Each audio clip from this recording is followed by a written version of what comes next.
All right, so thank you for your patience, everybody. We are so happy to have Rebecca Graves from the Health Sciences Library here to talk about negotiating a job offer. This is so important. I wish somebody had told me about this when I was young, because I didn't know you could actually go in and say, wait a minute, or all the things you could talk about. So you guys are getting ready to go out, already submitting your job application. So this is incredibly important. Okay. So thank you, Rebecca, and turn it over to you. All right, so thanks for having me. I love talking about topics like this because it lets me get on soapboxes, and I love soapboxes. So there's a handout, and the folks that are here have it in front of them, and you may have started on it since we had some technical difficulties. And that for anybody who's watching this online later, the handout should be available online as well. So the front page is what's your bottom line, because you can't negotiate well if you don't know what your bottom line is. So I'm going to have you take a couple of seconds or a minute or two and look through this. And I have expenses and wants because I draw a line between what I need and what I want. So going to West Turkana to help Carol Ward with her dig next year is a want. I'm trying to make it happen, but it may not. But rent and mortgage and stuff are not. So, and if you already have a pet, then that would move up to the expenses and stuff. So just take a few seconds, a minute or two, and don't stress it. And I have it for monthly.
Someone just joined online. Can you repeat the? Oh, okay. Yeah, and Rhonda, did you hand out? Okay, so for the first person who just joined online, there's a handout for the session, and Rhonda is sending it out. And on the one side, it has your expenses and your wants. So if you would take a moment to fill it out, just to give you an idea of knowing what your needs are versus your wants. So what's your rock bottom versus what you aspire to. And these aren't all the numbers that you could come up with. I tried to be fairly comprehensive, but without being too tedious. And I'm doing it by month. But not everything is paid by month. Some things are by year, some things are by week.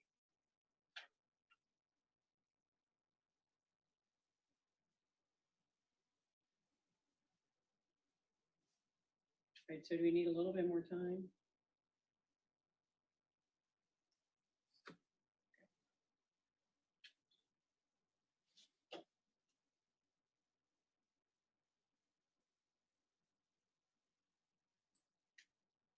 And if you're waiting for the handout online, you can always just take a sheet of paper and just write down what's your mortgage, rent, utilities, phone, groceries, insurance, health insurance, renter's insurance, loan payments, savings. You may laugh at that, but it's supposed to be an expense. Clothing, which for women, possibly men, would include makeup, depending on your job. And so you got to budget it all in there. Professional dues, credit card payments, gifts, because gifts can be an expense. That's how we stay connected to people. And then if there's any others that are in there. And then wants are meals out, lattes, snacks, alcohol, nights out and stuff like that, travel, pets. I didn't break pets down, but that could be food, litter, vet visits, any registration fees, deposits, So it could easily be $1,000 a year. Savings for a home, entertainment, hobbies, gifts, subscriptions, clothes again, gym memberships, others.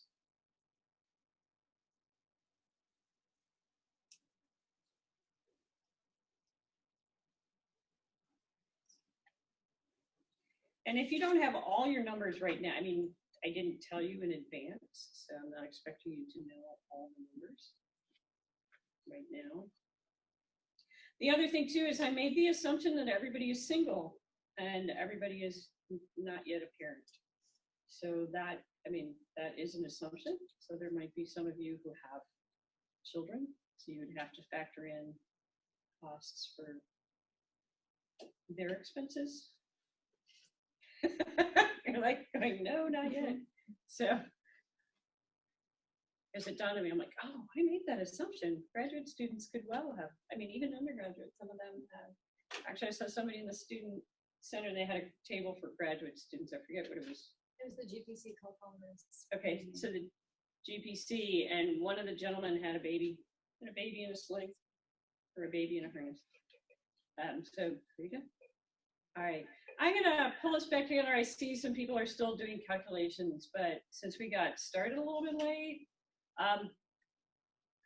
I do want to mention at the very bottom of the handout, I said it's good to know your number. Once you get your numbers, it's good to know them by hour. So if you figure that out, because depending what jobs you're looking for, a lot of academic jobs will say you get an annual salary of $40,000 or $57,000. But some jobs might say it's X amount a month, or it might be hourly, especially if you do contract work. So it's good to know, you know, like what do your numbers work out per year, per month, per week, or per hour, depending on where you're looking in the field. And if you're dividing for weekly, a lot of people want to divide it by 4, but it's actually 4.3, because those 2 extra days in most months will kill you if you don't account for them. It will add up. Did anybody come up with anything that was surprising or different or made you think something you hadn't thought about? A lot of these are costs that if you're kind of in between places, like in between college and job, you wouldn't know the exact numbers. It makes the calculation big. That's actually a good point. So you might say, like, well, I never had to pay renter's insurance because I've always either lived at a dorm or lived at home, or, you know, maybe had campus housing, you know, and so the insurance was built into it, so I didn't have to get it. And I actually thought about renter's insurance when I was first in an apartment here. I mean, I actually had my first apartment living in Japan years in another century. But when I moved here, I realized one of my neighbors, the screen is moving around on its own. I know, I'm like, well, technology, I forget what century I'm in. So I realized one of my neighbors smoked. I said, oh. And he also would sometimes, you know, watch his TV and fall asleep to it on Friday nights. I knew because I'd have to tell him to turn down the music, the sound, which he would. So I said, well, if he's smoking and he lights the apartment complex on fire, I don't want to lose all my stuff. So I did get renter's insurance. So it is stuff you have to think of, and you would have to guesstimate it, or maybe call for or ask around friends, family, siblings who are older and say, do you have this? What does it cost?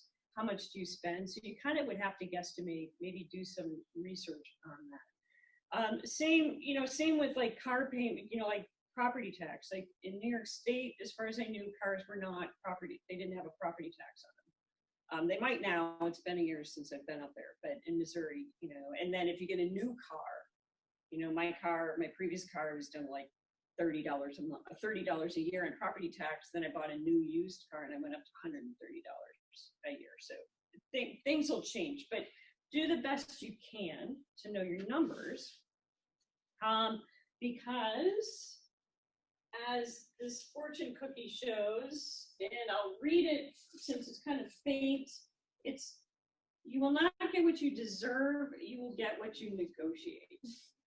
I saw this in a magazine and I had to rip it out. And we should get what we deserve, but we seldom do. So it is what you negotiate.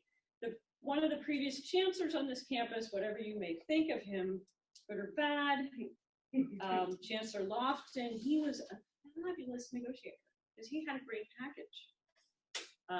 So that's one thing to think about is that it's what you negotiate. When you're negotiating, you have to know your numbers. And then one thing, talking about how do you know, so there are a lot of calculators, and that's what I'm going to talk about next, because that's on the back. And I don't think I put this one on here, so you might want to write this down. I'm not sure how great this site is. There might be better sites for this, but this is Paycheck City. So it's paycheckcity.com, and you can see that they have salary calculators, hourly, W-4s, etc. And what I have this one up here is if you want to get an idea for the withholdings in the state you're looking at. Because you can say, okay, well, I know my numbers of how much I need and then how much I want for the lifestyle I want, but how much is the state going to take withhold from my pay? So you can come down and you can say, well, what's your start date? You can say which state, and then, oh, my session time done. All right, so it's really expensive.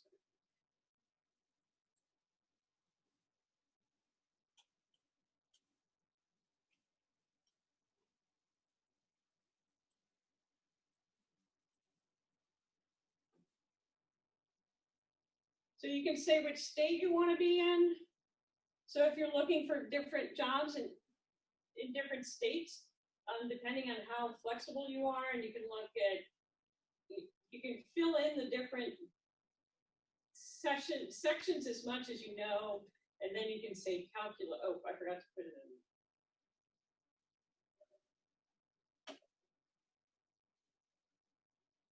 You do have to put in what your gross pay is. So say you got an offer for $50,000. Make sure I got that in there.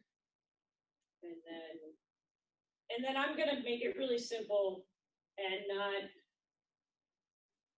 not put in any other numbers, any other withholdings, etc. So it gives you an idea that your gross at $50,000 in Missouri, the gross weekly pay would be $961, and then they would take out federal Social Security, Medicaid in Missouri, and then it comes down to actually what you're getting is $731. So it's about $230 gets sucked out each month. So that's one thing to help you calculate it and say like, oh, okay, so I know what I need. I know what I have an estimate of what the state's going to take, not hard and fast. And then the other piece too is cost of living. Has anybody ever looked at the cost of living calculators? Okay, so you can look at that because some places might be cheaper than Columbia. If you want to go off to Denver, I think that one's 16% higher. I checked Chicago and that one fell out of my head. So I forget how much more expensive than that is. So that's another piece too, is you might say like, oh, I got 2 job offers, one in Columbia for $50,000 and one in Chicago for $50,000. Well, they're not equal. So you'd have to say, well, what balances them out? So that's another piece in knowing your numbers. So then the next piece is knowing what that job goes for. And that's what's also on the market here. So I gave you a whole bunch of URLs for those. So has anybody looked up those figures? So if you're, and I have some on here, I have Association of Research Libraries. So if you're looking at academic research, that'll give you that. The ALA, so if you're thinking of public, broader, maybe schools, that one you do have to have a membership. You have to, or find somebody with a membership. So if you have a student membership now, it'd be a good idea to gather that data before that membership ends, to check there. Library Journal has placements and salaries as well, so you can check that out. If you're thinking of health sciences, there's a directory on that, and the most current paper issue of it is actually in Deb Ward's office. She's the current director down there. So you could get that. Glassdoor, Bureau of Labor Statistics, they'll have some general numbers too. So if you're looking for different things. Like maybe you're thinking I'm going to go non-traditional jobs, like not necessarily a traditional library job, but maybe I'm going to be an analyst. Maybe I want to be a corporate librarian. And if you can't find it in these other areas, then you can check those out to find the numbers. Because I'm going to go back. So because in order to negotiate, you have to know your bottom line, which we worked on, and you have to know what's your dream salary. And so part of that comes in with looking up, I mean, part of it is your wants, like that's your dream salary, and then checking that against those different salary surveys. And then what's your proof? Part of your proof is going to be you. It's going to be your resume, and assuming you're negotiating, you've sold them on that. I mean, your proof was solid for that piece. Whatever your portfolio was. The second piece, so that's one, part A of your proof is the work that you do, your letters of recommendation, any products that you have in a portfolio. The second proof is all that part about know the market. Now, the people that you're negotiating with, they may not and probably don't care about this part. And I'm holding up, and for those of you online, I'm holding up the front of the sheet, the one that has your expenses and wants. So when you're negotiating, to be honest, if you were negotiating with me, I wouldn't care if you had a cat. I love cats, and I am a cat person, but I wouldn't care. If you had a child, I might care, but again, what I'm actually interested in is what you're bringing to the organization and how you're the soft skills and the hard skills. And so what I would care about is, I really want your skills. So I really want you. And so negotiating when the person wants you is the best time, because the other person that I love holding up is our former president of the system, Mr. Wolf, who tried to negotiate after the fact. And I don't think that worked out well for him. There wasn't really much in the news that I know of that came out after. But so you want to negotiate when they want you, so when they offer you the job, and it's hard. But that's, because they want you and they want to get you, because they're like, if you're an academic, they probably invested some money in you to bring you there for the interview. And they really liked your qualifications.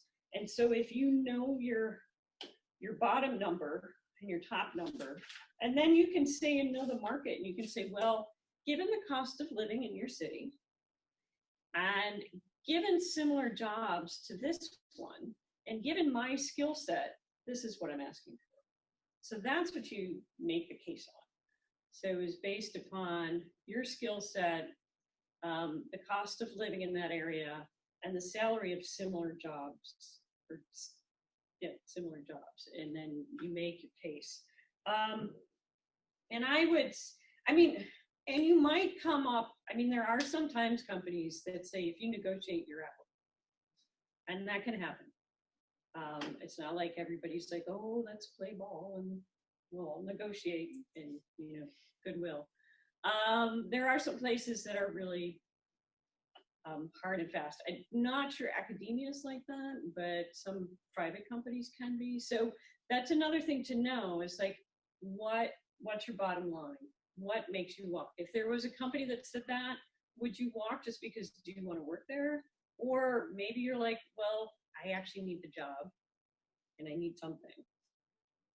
Because that's also a cold, hard reality too. So, I'm not trying to put any judgment on this, say like, well, you didn't negotiate. You didn't walk away from that. It's like, well, but sometimes you can't, if that's what's there right then. Or you might say, this is a little lower than what I need, but I know it's a really good stepping stone and I can use it to get up, to launch me. So my point is not to say there's a right way to do it. My point is there's, try to think of it as strategically as you can, and think of it long term, because it's not just this one negotiation. Because there's some actually in this book, which I will talk about momentarily, there's some examples of how if you have two people that are offered the same salary, and I think she does 50,000. I think she does 100,000. And if all things are this, you know, holding all things the same, like inflation and everything else, if both people get offered a $50,000 salary, and one person negotiates so an additional 1,000 or 3,000, and they have, so one's 53 and one's 50.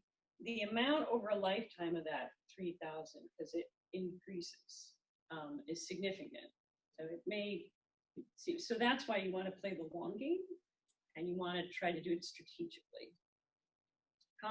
So that is your proof, and knowing your figures, like what's your bottom line that you're going to walk away from, or if you have to, you know, go below that, what are you going to try, you know, how, you know, then you know you need to leave soon or get that up soon. And then what's your dream and what's your proof? All right, I don't want to go to deal killers yet. So now I am going to talk about ask for it. And I have this on the handout. I have some, it says books to read. And so the reference for this is on there. It's Ask for It, How Women Can Use the Power of Negotiating to Get What They Really Want. Has anybody heard of this? Okay, excellent. Yeah. Pardon? Oh, it's a really good book. They actually wrote a book previous to it. It's like, and I think it's like Why Women Don't Ask. Because they actually teach at, or did teach at a business school, and they discovered that most of the male students would negotiate their first salaries, but most of the women would not. And they looked at it and said, why is that? And so this book is actually on how you can do it. And I highly recommend getting a copy of it. You could find it in libraries, or you could buy your own copy, depending, and you can get it online, you can get it in paper, whichever works for you. And so it actually has some really good arguments in here, which are good to read, but assuming you buy into that, and you're here, so I'm assuming you do. What you can really get out of here, it's chapter 12, they call it negotiation gym, working up a sweat. Because one of the sad things in our country is like, okay, you gotta negotiate on your house, you gotta negotiate on your car, and you gotta negotiate on your jobs. Those are the three biggest purchases we make. I mean, unless you're buying a company. I guess that would count for a job. So the three biggest purchases that we make in this country, we negotiate, and we don't negotiate anything else. We don't negotiate pizzas. We don't really negotiate babysitting that much. We don't negotiate our clothes, our groceries. So it's like, so the one thing that the three things that have the most stress and the most riding on them, you know, we negotiate. So this is a really excellent chapter because it'll walk you through these skills so that you're like, okay, great. We went over how much money I, you know, have to have and how much I want and how do I argue the proof. But you walk in the room with somebody and it's easy to be calm and hear. When you walk in a room with somebody and they're like, we're going to offer you $40,000. And you're like, that actually sounds pretty good. And you're like, but you're like, I could do better. But wait, that sounds pretty good. Maybe they won't give it to me. So what they cover through in here is it actually goes week by week for the 12 weeks, and they give you easy warm-ups, things to ask for, like something that you actually don't even really care to want. And so you can ask a complete stranger and say, I want, you know, so like maybe you're like, hey, I really like that mug you're holding. Would you give it to me? You know, and so something they probably say no, but you're like, I asked somebody for something. It was kind of ridiculous, but I did it. You know, so they have different ones to stretch out and to work on it, and you know, so they'll walk you through it. So I can't recommend it enough because to actually go in cold, even if you have all the numbers backing you up, it is.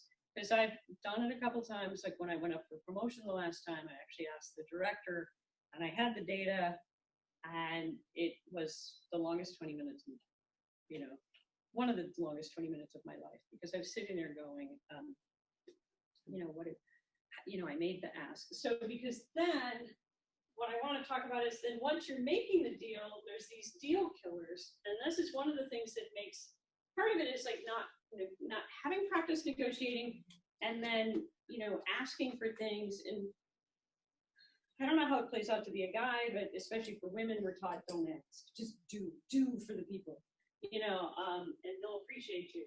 And it's like, well, maybe they will, maybe they won't, but they won't pay you what you want. So I'm going to put these all up here. These aren't necessarily everything, but you see a trend in these. If you, and I'll read them for the folks online in case you can't see it. I understand. Thank you for trying. I realize times are tough.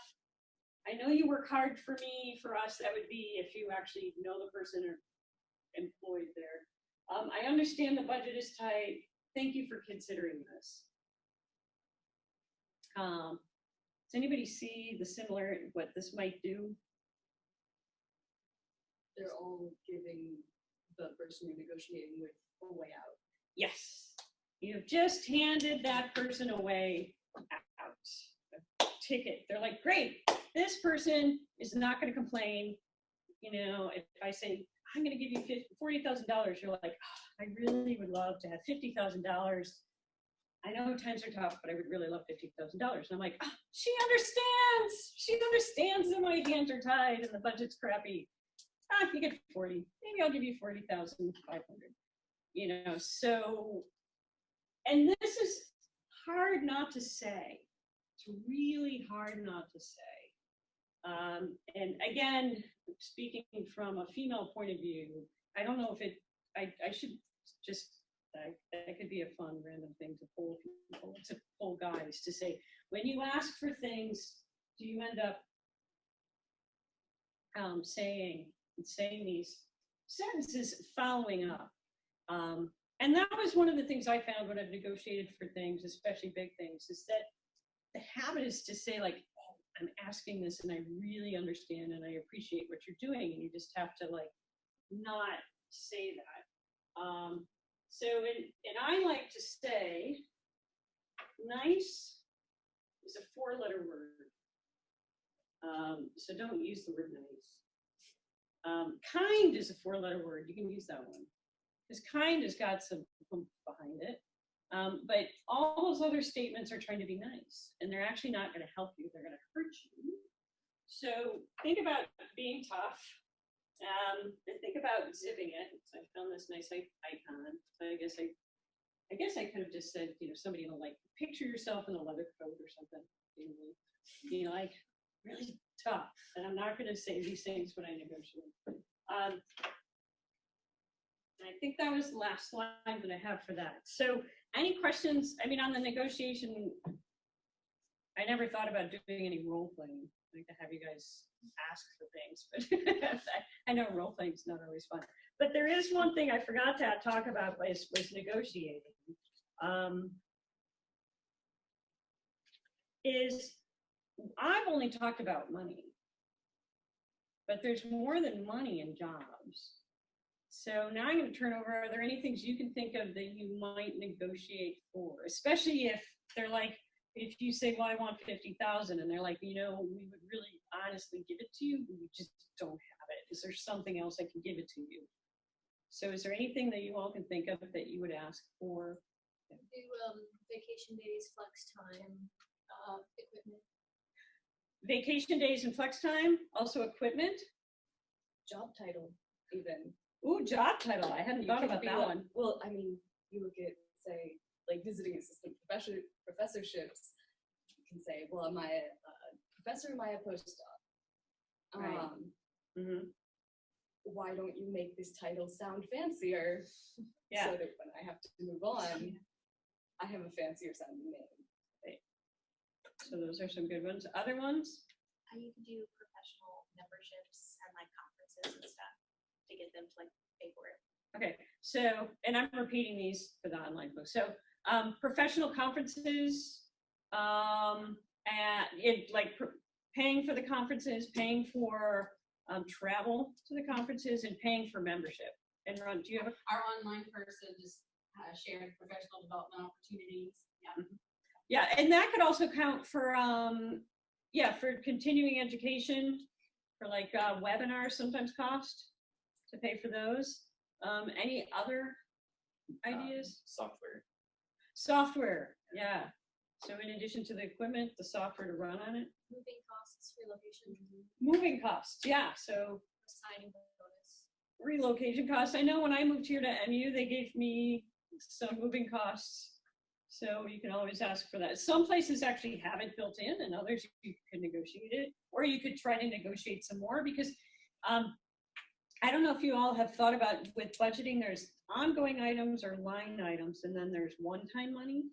So if you're familiar with that, a salary line is an ongoing money, so I have to come up with that money every year.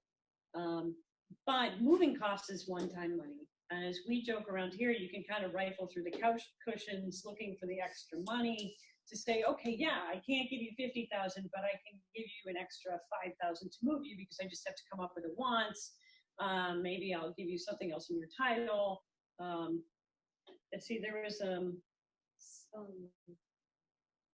if we're still talking about things to negotiate for, and this applies more to academic institutions than anywhere else, but spousal positions.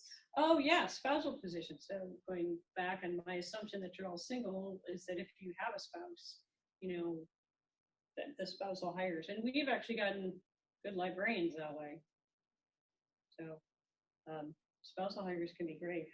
One that I have down is parking.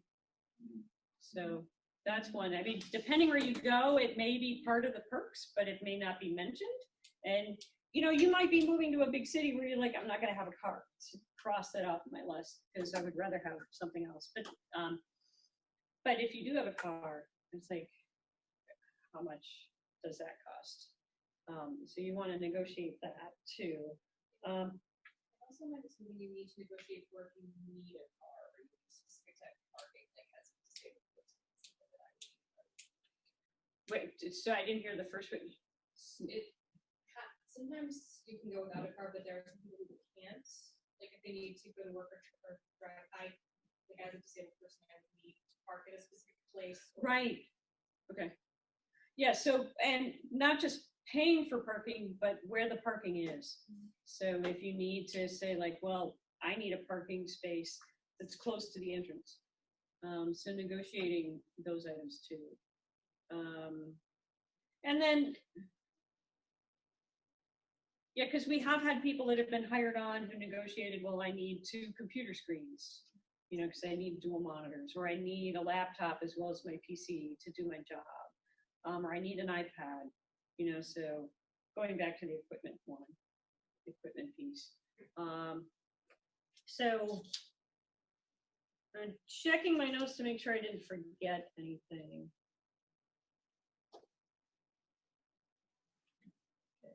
Okay.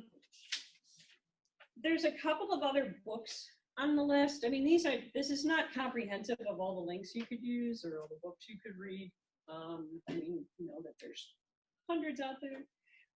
But they ask for one is key. And then there's another one that's actually by Vika Brzezinski. She's the morning talk show host. And I have to say, knowing your value is actually, I found it a helpful book. It's one, I found it a little gushy. It was kind of like, girl, you gotta know this. And it's not my style.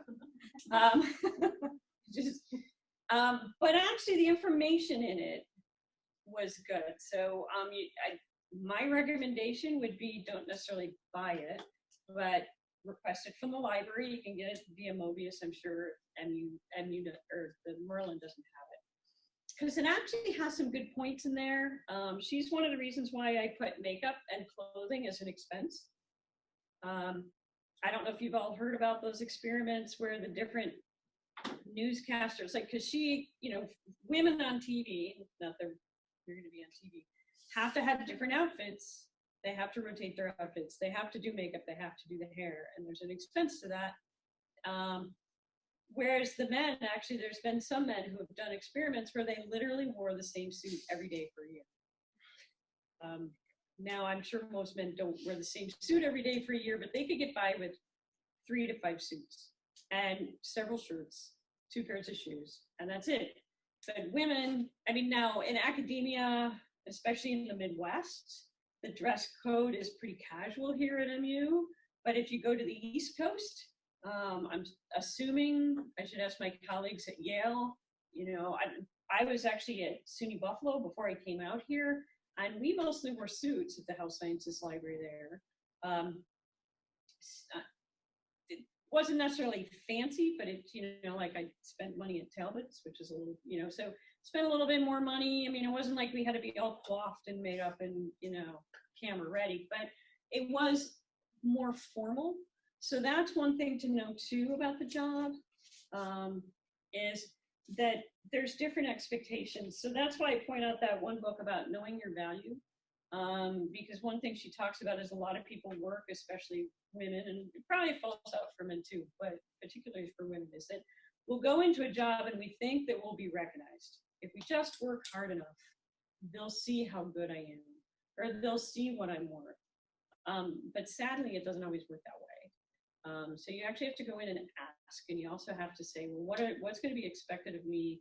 And if I need to have a certain presentation, like if I go to this, like maybe if you take a corporate job at a drug company, say, or if you're, I don't know, the librarian for NPR, I don't know, Kay Molesky, I'm not sure how fancy they are at NPR. You know, do they dress down? Do they dress up? But if they dress up, that's one of your expenses. And that might be something to put into when you're doing your negotiation, is to say, I see that this is one of your expectations. And so that it's not doable on this number. So again, it's a combination of knowing what you need, knowing what's expected, knowing the area. And as your colleague in the back mentioned, you don't always have the numbers right away. So you might have to guesstimate. And so, so I do recommend looking at knowing your value. I mean, it might be a little kind of gushy, but it does have some good information in it. And then there's another book called The Richest Man in Babylon that has nothing to do with negotiating per se. And the language in it can be a little quaint because it was written several decades ago. But it's about managing your money, you know, like, you know, saving money, spending money, and stuff like that. So it's general rules. It's not like you should invest X% in this market and check it every so many months. But so these are just 3 books that I've personally found helpful and useful in relation to knowing money and making negotiations. Did anybody have any questions? I had one question. How do you know if you're somewhere where you really absolutely can't negotiate? Like, will they say that up front? Or because I would be terrified of accidentally walking into a place and saying, no, I want this much, and then saying, never mind, we're not hiring you at all. That's actually a good question. I haven't run into that in academia, but one of my stepdaughters has run into it. She was out on the West Coast and she was working at different studios to teach fitness classes and stuff. And actually one of them was actually, I think it was a magazine or a communications company. And they said, this is, and I'll have to ask her how they phrased it. At first, they might have said, this is our offer and it's final. And so I'll actually have to check with her and say, did they warn you up front, or was it when you said, well, that's low, I need this? And they said, well, people just want to work for us. And so you either take it or you don't. So I'll have to double check, but I think part of it might be is that they would say, this is our offer and it's final. And you can also check among your network and say, has anybody else interviewed here, or does anybody know anybody who's interviewed here? Because you can use your weak links, like the friends of your friends. But I wouldn't have the discussion out. I mean, I would ask for the contacts openly, but I wouldn't do this discussion openly, if that makes sense. So you could say, just give me the contacts, and then do those either by phone I don't know, I'd be really, even private messages and stuff like that, I'd be really careful with what I say, because they can always be forwarded and kept. I mean, and the higher you are in the playing field and the more outrageous your behavior is, the easier it is to get away with it. Down at our level, you gotta behave. So, just put that out there. Eddie Izzard, he says that. So there you go. I know that you said negotiate when they want you, but how do you like bring it up to negotiate? Like, what is like, how do you start it off exactly? Like, what would you suggest when you first bring it up? Like, I'd like to negotiate this with you. Good question. So when you don't want to, I mean, if you're going through the job interview, that's not the time to negotiate. Unless, I mean, it might be the time to mention something. I mean, if you had something like where you needed parking by the door or stuff like that, that might be, you could say that. I mean, if you're there in person, they're probably going to notice something like that. But when you're negotiating the salary and equipment and parking and all that, you would wait till they made you the offer. So when they call and they say, we are so happy, we want you to work for us. And you would be like, great. And then they'll give you they should give you a number.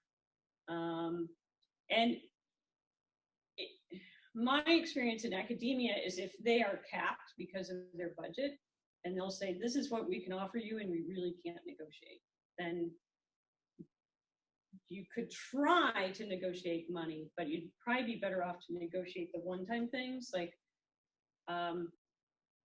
you could say, okay, that's acceptable or not. I mean, if it's too low, if they're going to say, we'll give you $27,000, and you're like, I can't really live on $27,000. If they say, well, we'll give you $55,000, and you're like, and we can't negotiate more, that's the highest we can go. You could push them to see if they can go, or you could accept that, and you could say, I understand that. I understand that, and I would say I understand that, and I need dual monitors and an iPad, because in my job I'm going to be doing X, Y, Z. So you would wait for them to make the initial proposal, and then you can feel them out to see, if they don't say this is capped, then you could ask for, have your numbers in front of you. And it might be over the phone.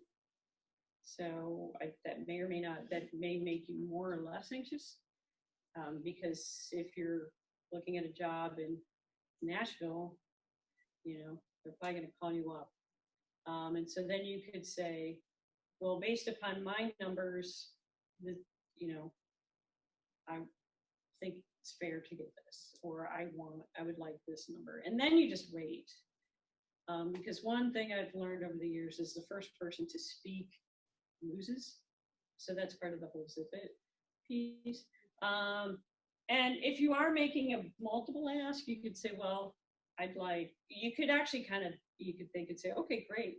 We're offering you 55. You say, I want 57. They're like, okay, 57. And you're like, and I need 2 monitors and an iPad. So I would probably, my hunch would be to break it up, the numbers, if you're asking for more money and items, because if you ask for them together,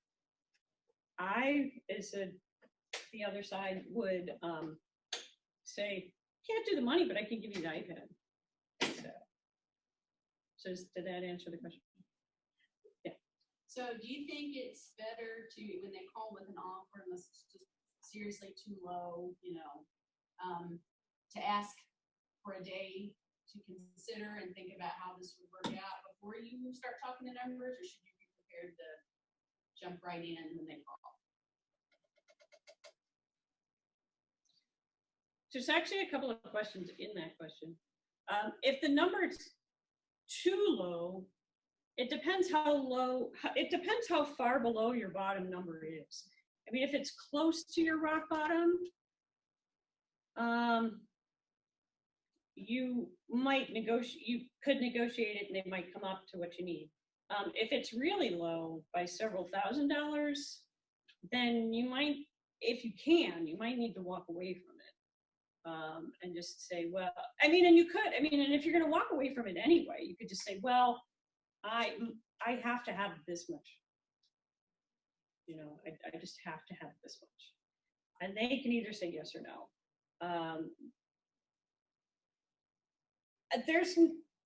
I mean, if you want 24 hours to think about it, especially if you have other people you want to ask, that's also acceptable. You can, you could say, wow, I'm so excited about this. I'm really, really glad you called.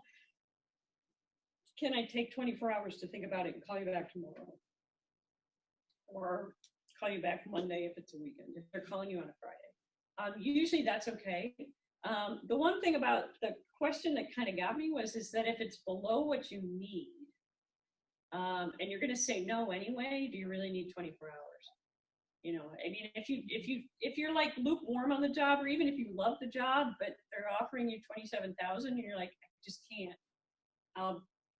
You know, maybe it's in a different city. I have no family there. I would have to get 3 roommates. I don't know. It's just not worth it. And, you know, I would just say, I'm sorry, that salary's too low. I can't do it for that. But if you want to negotiate, I would actually negotiate right then and there and just say, that's just, I mean, because you don't need to think it over. You already know. I mean, you really only need to think it over if it's close. Or if you've got 2 job offers at the same time, so you're thinking about. But you could also try that too and say, well, let me think it over. It's not other people want me. It all depends on your comfort. And you know, they're going to be interviewing with multiple people, you know, Right. at the same time.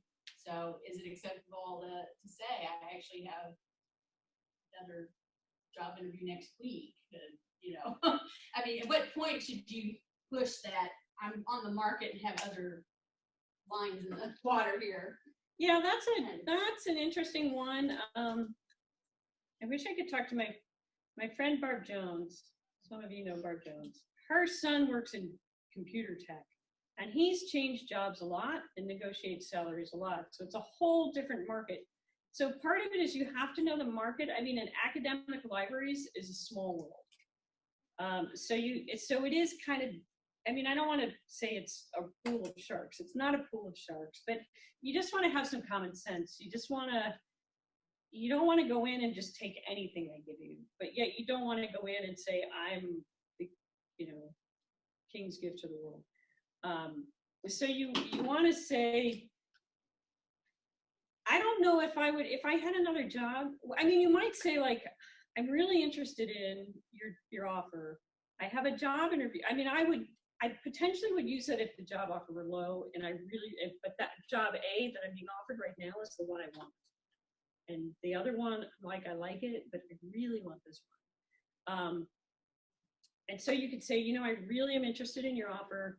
It's low based upon, and you could actually, I mean, and that's one of the whole things about doing the research is that it's not just what you want. It's not just because your cat likes, I don't know, top of the line science diet and you need the $40 a month for her medicine.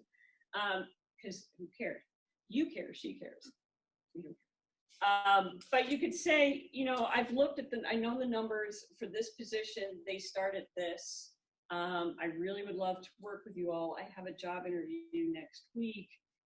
Could you come up to this? In that case, I would say it that way. It's kind of a long way to, so I'm not a politician, I can't do sound bites. We have our online person has a question. For government S jobs where salaries are publicly available information, would it not be wise to look at what their current employees are making to get an idea of what might be a ridiculous request or what is reasonable for their specific location or company, regardless of what the ad said when you applied? Yes, and thank you for mentioning that, because I forgot to mention that MU is technically a government body, so all our salaries, and I believe I'm making 65,000 some odd hundred right now. I'll just put that out because you can look it up in the Blue Book. It's all out there. So, and that's another thing is that in the United States, there's certain things we can't talk about. salaries being one, and that benefits the employers. And there's some places where you're not supposed to, I mean, they actually, like in the private world, where they're like, no, you'll get fired if you talk about that. So you might have to ask people on the QT, you can ask people and say, what do you get paid? Sometimes it's open like that, and yes, you should definitely look it up. Because, you know, like if you come in, like to come into MU, you can look at all our salaries. It would take a little, you'd have to look up who works here, and you'd have to look up the positions. And that actually is really key, because you might come in and say, well, I'm coming in, because we have 4 levels, librarian 1 through 4. And if you're coming into a librarian 1 job and you're like, well, I really want $80,000. Well, I'm a 4 and I'm not making $80,000 too. And part of that is my own decision for staying here, but I've also negotiated some, you know, and part of it is that, you know, so yes, you definitely want to look, because a lot of it is, it's contextual. It's like, you know, like the whole cost of living calculators. You know, how much does it cost to live somewhere? What's the wage range that that institution pays? So it's great for government ones, because you can look them up. Glassdoor could be handy to at least get a ballpark if you're looking, because if you're going to the non-traditional, you won't necessarily get it. What I've heard with U.S. government jobs too is to really gun for that pay grade. So it's GS7 or GS8, GS9, to really gun for getting up, because there are like 13 or 14, 15 steps in each pay scale. So before you can move to the next one, you might be working to move from one pay scale to the next on steps for years and years and years. So it's not just getting from pay scale 3 to 4, it's all the different It's getting, subscales in 7.1, 7.2, 3. 7.3. So Good to know. Yeah, so that I did not know. So, I mean, again, it pays to do, I mean, I know that you all have, I mean, you have your jobs, you have your coursework, you have your comps. So there's a lot going on, which is one reason why I'm like, no shame. I mean, if there's only so much we can do, but as much as you can, you know, just ask your friends, your colleagues, your acquaintances, and say, hey, I'm looking at jobs in this area. Do you know anybody who works there that I could talk to them about salaries, fees, how it works? Yeah. So there's like different kind of environments. So say like academic libraries are usually salary, like you're gonna get this much a year. But some public library positions are hourly. So is there a difference? Like, do you think it's more appropriate to negotiate a salary, or do you think like, would they look at you like you're crazy if you were to negotiate an hourly wage that's like $15 an hour? I think you should negotiate it, even if it is hourly, which is one reason why I said you should know your numbers by hour, by year, by month. I mean, they might look at you, I mean, the worst thing that could happen is if you negotiated, I mean, if you negotiate poorly, like if you come across like a real jerk, the word could get out that you're hard to work with. But I'm assuming that's not going to happen, that you're going to do it in a very business transactional way. You know, kind of like you go to a restaurant and say, I want this, however, could I have this on the side, and could you not put any mushrooms on it? Same thing.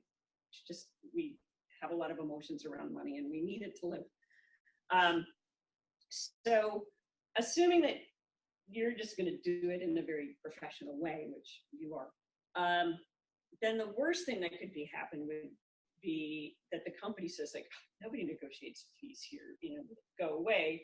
And the worst thing would be is if you really had your heart on that, or you desperately needed the job, you know. So if you're not, I mean, and again, no shame. I mean, if that job is what is come up and you have to have it, then you may not want to take the chance. And I'm not going to shame you on that. But I would think that anybody who's offered, I mean, they may not run into a lot of people who do negotiate. So they might be like, oh, okay, well, you're asking. And they may not know, they may have to go back and check. So you may have to say, I can wait, get back to me tomorrow or whenever. But I would still ask. So this can be for anybody who's served in search committees, or just you, either way. Have you ever had people on salary negotiate a number of hours per week? Like say, I only want to work 35 hours a week. I need my life work balance. No, I haven't. And one thing, I mean, about search committees here, the search committees don't do the negotiation. They do the vetting and the screening, and then the director. So it would be Anne Riley here with the help of Cheryl Cullen, you know, from the HR point of view, who would actually do the negotiation.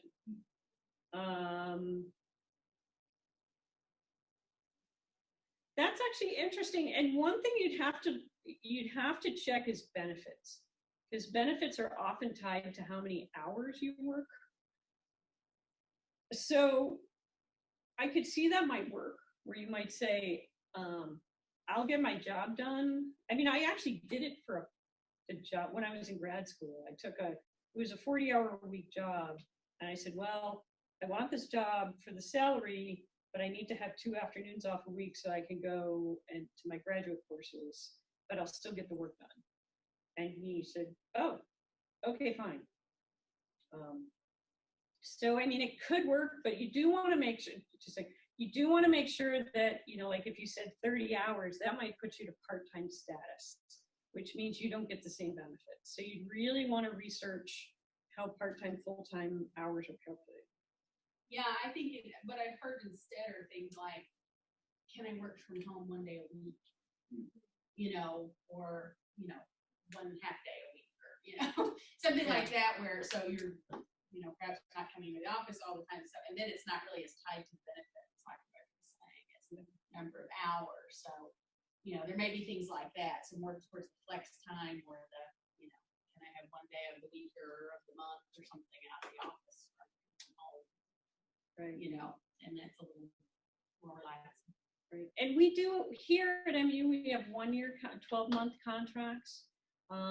We've talked about 9-month, you know, like what if we offered 9-month contracts to people and stuff like that. So that's another version of that. But again, you'd have to talk to the HR. You'd want to talk to HR people. So actually, that might be a good thing I would talk to Cheryl Cullen. I mean, since you're students, you can ask all sorts of questions, because people expect you to be gathering information. And you know, they won't be like, oh, what is this employee going to do? Like, are they jumping ship, or you know, maybe we should get rid of them first? You know, so I would actually go and bend her ear and say, hey, you know, what do you know? She's in the academic side, but she probably has colleagues. I mean, she could answer the questions there. And if you're looking at other areas of librarianship or information science, she might have contacts that you could talk to. But that's actually a really good question. Anything else? Is there any way to get good at, like if you're given a moderately reasonable offer that's not like at the very bottom of the pay scale, and it's a job you like, is there any way to get good at actually saying, yeah, but I'm worth more? Take testosterone shots. Actually, there's an essay from the 80s. I should see if I can dig that out. Has nothing to do with negotiating. I would recommend getting this book, or getting a copy, or, you know, getting it in whatever fashion that's legal. And then looking at chapter 12 and working through the negotiating, because that will help. That'll help a lot. Because it's hard. You know, I mean, because we go out and, I mean, we leave our big purchases to be negotiated, and then the worth, because you mentioned I'm valuable and stuff, and that's one reason why, you know, even if you find Mika a little gushy, she actually has some good stuff in there about worth and value. That, you know, we really are trained, and again, I mean, it appears to me in my experience and my reading that it is a male-female divide, that we're trained that we have to do all these things and then we will be appreciated eventually, but we don't speak up for it. Whereas the guys are taught, like, no, you go out there and you grab it. And if you get a job and you say, oh, this is going to be my office, and you put your stuff in it, And then people go, oh, I guess that's his office. Whereas the woman goes and finds, oh, is this chair mine? Are you sure? Are you okay? Oh, I'll take the one over there. I'll take the wood one if this one's too much. You know, and I'm being facetious here, but I mean, there's a truth to that. So, and it's hard. I mean, it can be hard to combat that. And so some of it is practice and just try to build yourself up. And some of it is you just have to go in, and if your toes are curling, you're doing it right. You know. Yes. Yeah, my alter ego, my alter male ego, my fraternal, if I had a twin, what would he do? You know, and actually I've heard this from somebody else years ago, somebody who was an independent contractor, and she was told, one of her mentors said, you're billing yourself too low, which is why you're not getting enough jobs, because they think that either you're no good or you don't know what you're doing because you're asking for too little. And he said, go in there and figure out what number, think of a number that makes your toes curl and ask for that. And so she did, and she started getting more work. The other thing too is dress so they can't see you sweat. Because if you start to sweat, your toes curl, you're actually pushing the right, the right boundaries. So it's, unless you do it a lot, it's not gonna ever be comfortable. And you guys cannot undersell the experience that you have. The fact that the date on your degree is recent does not trump the amount of experience all of you here have, which is significant for somebody who is entering into their first professional job. So this is, don't let the fact that it says 2018 on your degree make you think that you can't ask for more. You have a lot of experience, all of you. And that's one thing too that, I mean, this comes out, I know you guys had somebody talk to you about interviewing, but I have been on search committees, and don't make the search committee guess. If you're looking for an academic job, you can have a 2-page cover letter. If you're working for a business job, generally 1 page.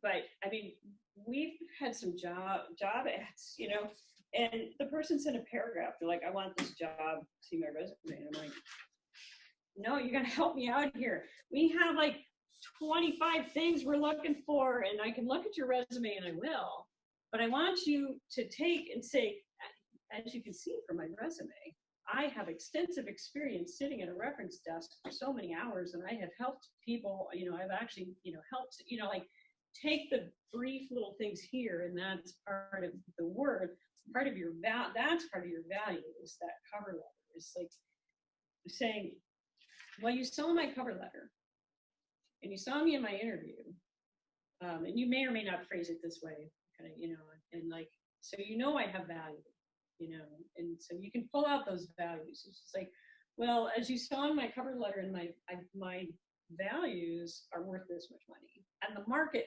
is, so here's the market, here's my values. And because you've already, and cover letters are fair to write, because you have to go through and say, I've done all this stuff, and you have done those things. So that's part of it, is write the cover letters. I don't know, maybe practice by reading your cover letters and stand in front of the mirror, and tell that imaginary person or yourself that I've done this. I am worth this. Anything else? Okay, thank you, Rebecca, very much. Oh yeah, so I did have one more slide. So know what you need, know what you want, so you know that the range that you're working with, so you know when to walk away, like the song. Have the data, and then make the ask, and then zip it. And then the next thing is go forth and practice. So even if you want to together buy one copy and make, photocopy chapter 12 and practice asking. And sometimes you won't ask. I mean, I went and I bought a jewelry armoire on secondhand, and I was like, I should negotiate this, but it had been a really hell of a year. And I said, no, I'm just going to buy it. Okay, it's done. It's done. So, it doesn't always happen. Thank you. What?